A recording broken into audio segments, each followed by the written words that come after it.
Hello everybody. Thank you for the overwhelming response on the previous video of COVID-19. I am glad I could share my knowledge with all of you.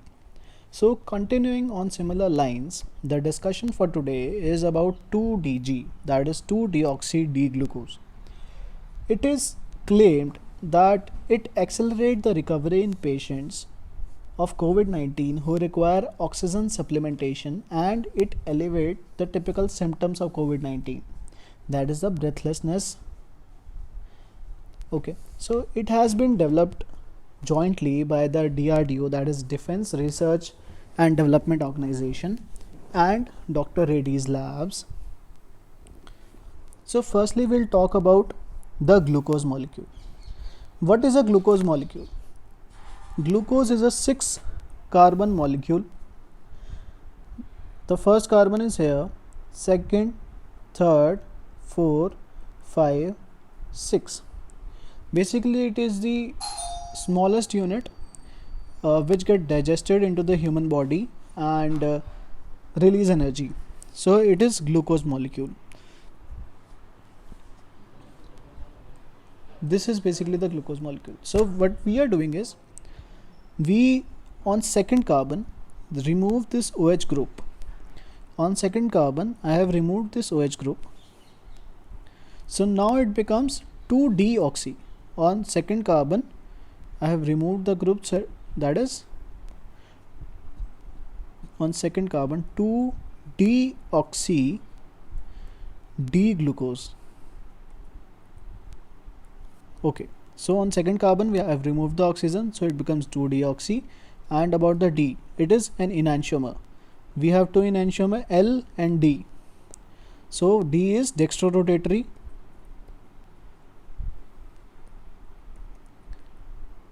and L is levorotatory. So levorotatory means left-handed rotation and dextrorotatory means right-handed rotation. Just that, no need to understand too much. So what happens with a glucose molecule?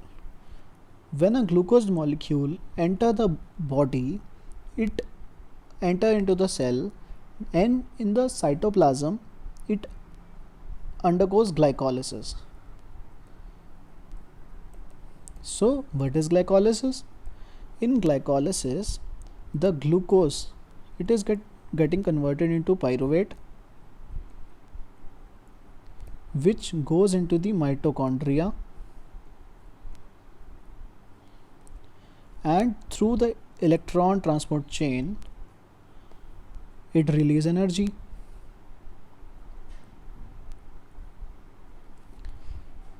We could understand this much. So glucose in glycolysis, it gets converted to pyruvate, goes into the mitochondria, and through electron transport chain it releases energy. What happens with 2-DG? 2-DG molecule, it can't undergo further glycolysis from glucose to pyruvate. So this step is inhibited.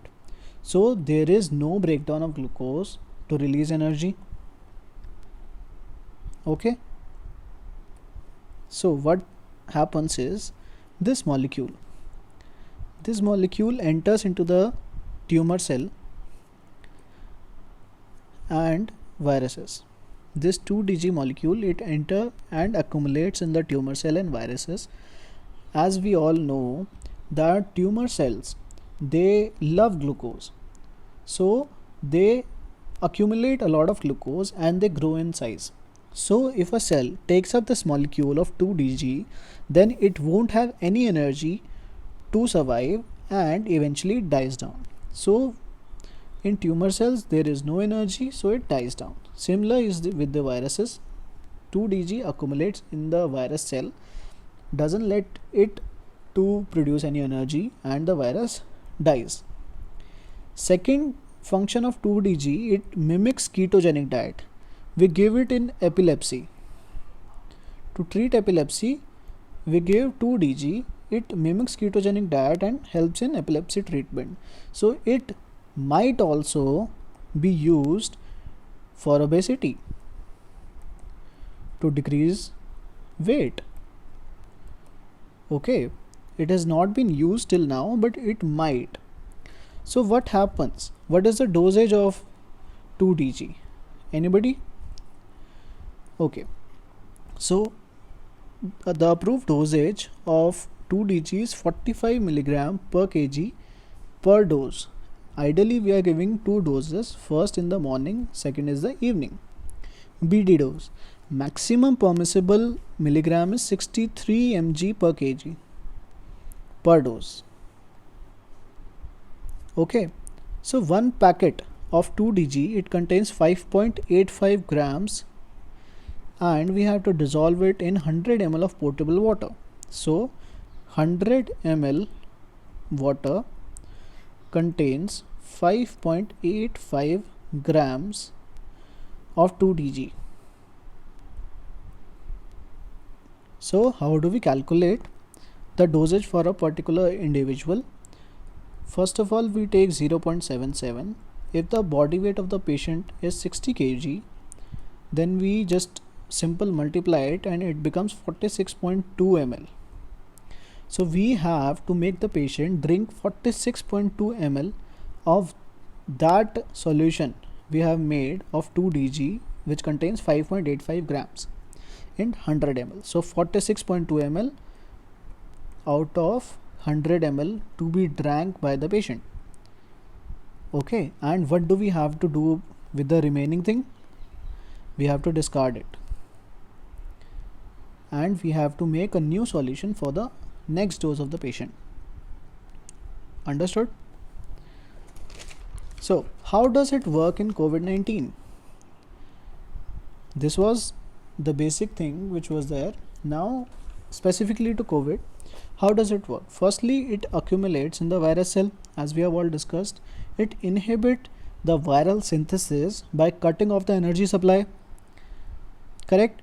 Third, it helps in faster recovery and decrease oxygen dependence of the patient by 42%. That is a very huge amount. It will save us a lot of oxygen. Lastly, it also helps in early RT-PCR negative conversion of patients. Currently we are seeing that patients, if they are getting positive on day 1, they are becoming negative at least on day 15 to day 17, depending upon mild, moderate, severe case. Now with the introduction of 2 dg, it is possible that this recovery time it decrease, and the seroconversion, negative seroconversion also happens early. Okay, so I hope I could share some of my knowledge and could clear some of your doubts. So during these testing times, we require authentic knowledge, and I have gathered all this information from ICMR and put forward for you. So if you want any other topic for me to explain, so you can just write down it in the comment section, and kindly subscribe to the channel so that you get notified for the next video also. I think the next video will be on mucormycosis, also known famously as black fungus. If you want anything else, you can just write down in the comment section. Thank you everybody. Stay safe and stay healthy.